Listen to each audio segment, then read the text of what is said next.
Hello, everyone. I'm Kat Timpf, and this is Fox News Saturday Night.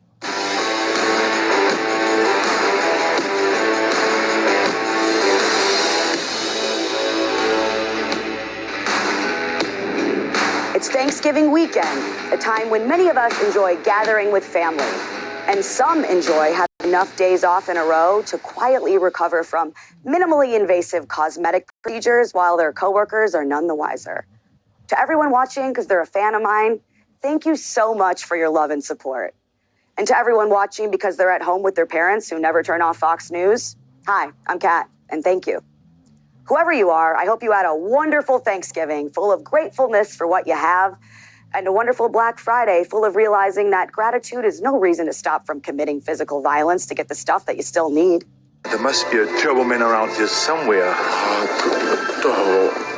The last one just left. Some lady had it on layaway. A lady? What lady? Just a short, with a fur coat. Fur coat. Sorry, buddy. Jingle all the way. Once you realize that Arnold goes through all that less because he wants to make his son happy and more so his wife won't find out that he lied, the movie is a lot less heartwarming. I mean, Arnold accidentally winding up in a Turbo Man suit should not have been enough for her to stay in that marriage. Anyway, although Thanksgiving may be over, it's just the beginning of the holiday season. There's Christmas, there's Hanukkah, there's that office holiday party with an open bar, or as I like to call it, a trap. This is still an office, and even though it's dark outside, the rules don't turn off. The rules may not turn off, but your inhibitions can. Free booze is not so free if it starts tasting like your boss would be impressed to see that you know all the words to My Pony by Genuine.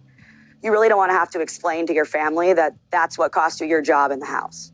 Speaking of, a lot of people find the holidays with their family to be extremely stressful, especially if they're hosting. One firm just did a survey about holiday hosting, and some of the numbers were kind of weird. 41% expect guests to not go into closed rooms without their permission. I know, sex dungeons are a lot more popular than I thought they were. 71% that it takes them at least a full day to prepare to have guests over. It's a crying shame the older kids couldn't make it.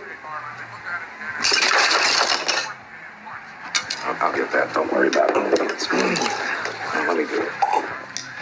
To which New Yorkers said, we get it, your home is more than one room. 25% said hosting requires more mental preparation than physical preparation, which sounds like exactly the excuse that I'm going to use when my family asks me why I'm just sitting there in my childhood room over Christmas instead of helping with the vacuuming. Americans in that survey also said that if they were hosting a party, they would be ready for it to be over after almost 2.5 hours. Just 2.5 hours? That's not even enough time for me to watch my favorite Christmas movie, Eyes Wide Shut.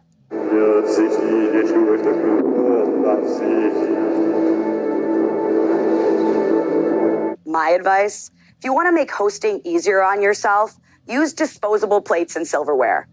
You won't have to do any dishes, and your niece who just got back from college will have so much fun yelling at you for killing the planet that she won't leave early to spend the rest of her night with her polycule. It might be the most time you'll get to spend with her all year. Or if you hate hosting that much, you could just not do it. Baby, did I say something wrong? You said a lot of things wrong. You want to meet Grandma? Well, here she is. Of course, you'd be giving up a huge opportunity to feel better and more important than everyone else. By the way, I think the best way to talk politics at the dinner table is to just not. That's why I always come prepared with some less controversial prompts to steer the conversation if it starts heading that way. Stuff like, it sure is cold out there, or how about them lions, or everyone here is going to die. Who do you think will be first? Listen, I know that it can be tempting to want to set your family members straight over their offensive political views. But the truth is, no matter how passionate you are about a topic, yelling at your ancient aunt or uncle isn't going to help. Even if you get them to agree with you, it's not like they can do anything to change it. Well, unless, of course, you'll also have to deal with that one aunt who keeps grilling you about why you're single. Family really wants you to have a relationship. Yes, I know. That's very clear. So my early Christmas present for you is a blind date. I love it. He loves it. I get it. That's tough. You're upset because you don't want to disappoint your aunt, not because you're disappointed in yourself. Speaking of disappointment, if you're someone who gets depressed around the winter months, the Mayo Clinic has come out with some advice to save you. Getting 30 minutes to 2 hours of natural sunlight per day. Wow, thank you, Mayo Clinic. I'll just find the time and sunshine to lay out and sunbathe for 14 hours a week in the middle of winter. And here I thought you wouldn't have any practical advice. Anyway, the holidays are a super busy time. There are a lot of places to be. Another survey found that the average American visits 5 different houses, to which New Yorkers said, dude, we get it, you guys have houses. Anyway, the same survey found that 22% said they wish that New Year's parties were skippable this year. New Year's is the worst night of all to go out. People who don't drink and party all year suddenly going all Kanye on you. Weird. I didn't realize that 22% of you were being forced into the club at gunpoint.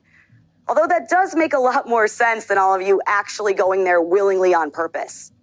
Just to listen to a bunch of cranked up ringtones and fight with cokeheads for a bathroom stall when you need to throw up all the well vodka you chug trying to make it fun. Look, I'm not exactly the holliest, jolliest person. I've said before that putting up a Christmas tree is just making a mess you'll have to clean up later. I might learn that the hard way because I actually just cut down my first real tree and I'm going to show you the video in a little bit. But even so, I really love this time of year because I actually love to spend time with my own family.